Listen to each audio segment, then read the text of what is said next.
बिस्मिल्लाहिर्रहमानिर्रहीम। दोस्तों, आज हम लोग आए हैं खनेवाल की बकरा मंडी में। तो सऊदीया की तो बकरा मंडी हमने काफ़ी दिखाई आपकी, जिद्दा की और मक्का की। तो आज हम लोग मौजूद है इस वक्त खनेवाल की बकरा मंडी में।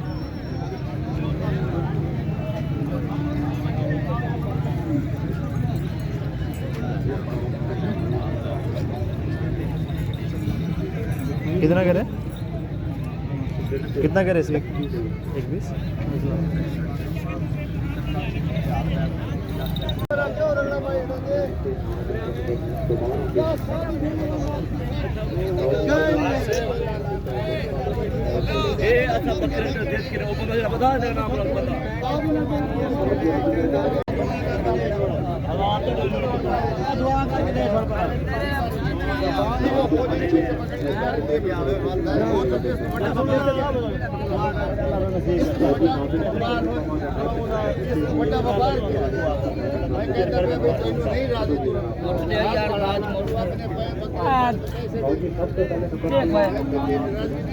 ये 500 से घात पैसे कहीं नहीं बढ़ने हैं मुफ्त बारी दा हिला पैंतो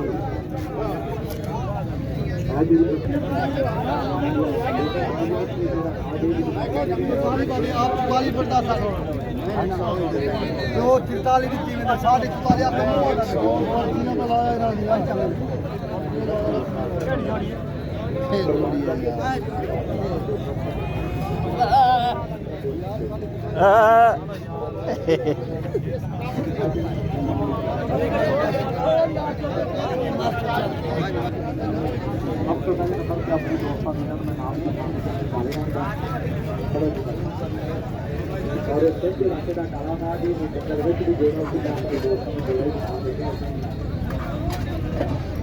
और दोस्तों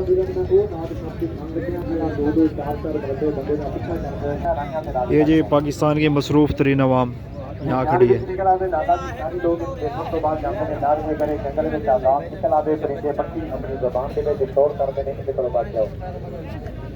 और भाईजान ने दुनिया कायनात का वाहद काला कृपान आगे जरा दरख्तां दे उत्ते चढ़ के परिंदियां ते घोड़ियां ते वड़ के उन्हां दे अंडे और बच्चे खा ਜਾਂਦਾ ਜੀ। मैं भी जो है ना ਇਹਨੂੰ ਬੰਦ ਕਰ ਦੇਣਾ। ਸੱਪ ਦੇ ਸਿਰ ਵਿੱਚ ਸੱਟ ਮਾਰਾਂਗਾ, ਵੇਖੋ ਜੀ ਸਪਣੀ ਪਿੱਛਾ ਕਿਵੇਂ ਕਰਦੇ। ਨਾਗ ਨੂੰ ਆਪਣੇ ਆਪਣੇ ਅੰਦਾਜ਼ ਦੇ ਵਿੱਚ ਸਿਰ ਨੀਵਾਂ ਕਰਕੇ ਦੇਖੋ ਜੀ ਸਲਾਮੀ ਕਿਵੇਂ ਪੇਸ਼ ਕਰਦੇ ਨੇ। ਔਰ ਇਹ ਜਿਹੜਾ ਨਾਗ ਇਹ ਚੰਦ ਦੀ 14ਵੀਂ ਰਾਤ ਹੋਵੇ ਇੰਜ ਚਮਕਦਾ ਜਿਵੇਂ ਸੋਨੇ ਦਾ ਕੰਗਣ ਚਮਕਦਾ। ਦੇਖੋ ਜੀ ਅੱਲਾਹ ਤਾਲਾ ਨੇ ਬਹੁਤ ਕਿੰਨੀ ਖੂਬਸੂਰਤ ਬਣਾਈ ਹੈ। ਲੇਕਿਨ ਭਾਈਜਾਨ ਜਦੋਂ ਬਾਹਰ ਛੱਡਾਂਗਾ देखो जी, ਜਿਹੜੇ तमाम नाग ने अपने अपने अंदाज ਦੇ ਵਿੱਚ ਇਸ ਨਾਗ ਨੂੰ ਸਿਰ ਨੀਵਾਂ ਕਰਕੇ ਦੇਖੋ ਜੀ ਸਲਾਮੀ ਕਿਵੇਂ ਤਾਕਤ ਹੈ, ਬਹੁਤ ਤਾਕਤ ਹੈ। ਬੇਸ਼ੱਕ ਸਾਡਾ ਈਮਾਨ ਹੈ। मैं भी जो है ना ਇਹਨੂੰ ਵੀ ਛੱਡ ਦਰਾਓ ਤੇ ਮੈਦਾਨ ਲੇਕਿਨ ਲਕੀਰ ਲਗਾਓ ਤਾਂ ਕਿ ਤੁਹਾਡੇ ਜਿਹੜੇ ਨਾਗ ਨੇ ਤੁਹਾਡੇ ਕੜੇ ਦਾਰੇ ਤੋਂ ਬਾਹਰ ਨਾ ਜਾਣ। बिस्मिल्लाहिर्रहमान करे दो करे किसी करने में बहुत लाल जहां की तरफ और तमाम मुसलमान भाई अपनी प्यारी जुबान पे भी तो मैं नबी पाक का सत्कार अगर नबी पाक के सदके मौत आवे तो भी शामिल वाली तमाम मुसलमान भाई थोड़े नबी पाक का सदका मन नहीं कि कदम के लिखी रुक जाए। बाबा जी दूसरा खाती पीती फिरते जे तुसी के डरते जे गां जो कह रहे बाबा जी अल्लाह पाक तेरी जिंदगी करे, मालिक तेनू सेहत ते तंदुरुस्ती देवे। ये अगर दो जो करना भाई फिर सुने थोड़ा जा नाराज नहीं होना। बड़ी मेहरबानी, मैं जिंदगी की पहली बारी तुहाडे इलाके विच आया, 5 मिनट का मेहमान आ, जिंदगी रही तो फिर दोबारा कभी मुलाकात हुई। मैं बच्चे ने एक साइड ते लाया जरा इत्थे मेरे कोल आ जा, सब थोड़ा जिहा होना भाई जान तुहाडे नाल। कई बंदे डरदे लकीर उत्ते पैर नहीं रखण दे भी थल्लों सौदा ही ना गायब हो जाए। कट्टे कट्टे कई मदारियां दे डराए हुए ने, ये बल मैनूं नहीं आंदा।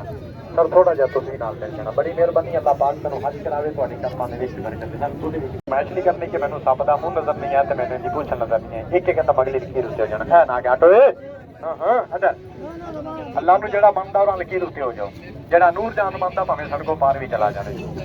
उस बंदे ते इतराज भी कोई नहीं है मैनूं कोई। हाँ हाँ इधर ध्यान करो ना, क्यों जरा पिछले बंदे भी जरा ना खड़े बैठे बोलो जी बंद मारन दा मकसद की अल्लाह पाक दे दे खून वर्क ना करे, सारे दा जहर चल के दिल दे उत्ते अटैक ना करे। उस तो बाद चाकू थोड़ी प्लेट लवो जिथे लाला जी मारिया नाग ने, चाकू उस जगह के हस के मदानी टका से मदानी की लगा दे अगे बंद वजह है सब जहर वापस निकलना शुरू हो जाए। जो खून काले पीले रंग का निकलना बंद हो जाए, सर खून सही हालत के 2 या 3 घंटे डिग पवे, उस बंदे में चुको ते आके बूटे कोल जाके बोलो सर अपने इलाके में आके बैठना चाहिए नहीं बढ़िया भुगतना नहीं दूसरे चार लोग तो हर रंग के सब रंग के हाथ में दुनिया दे सर उस वीर को जो बना के लिए दूसरी के सारे काम में अगर बुजुर्गों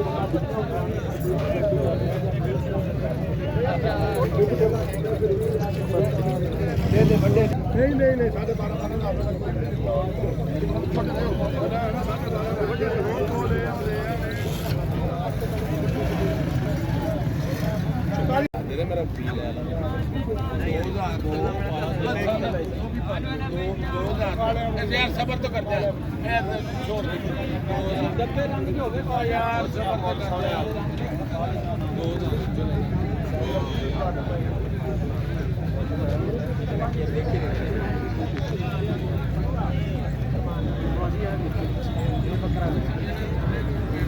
चलो तुझे आना पड़ेगा यार मैं घर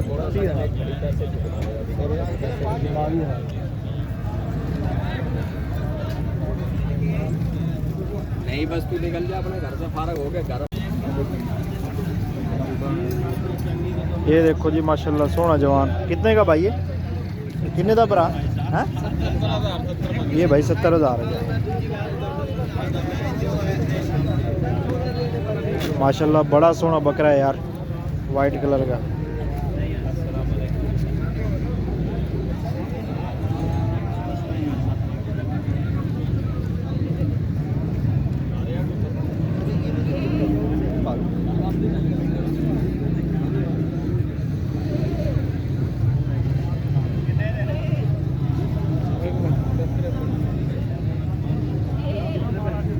अपना छोटा सा सेटअप लगाया हुआ है, इसके ऊपर पान और सिगरेट वगैरह का ना। अस्सलाम वालेकुम भाई। ओ 10 बजे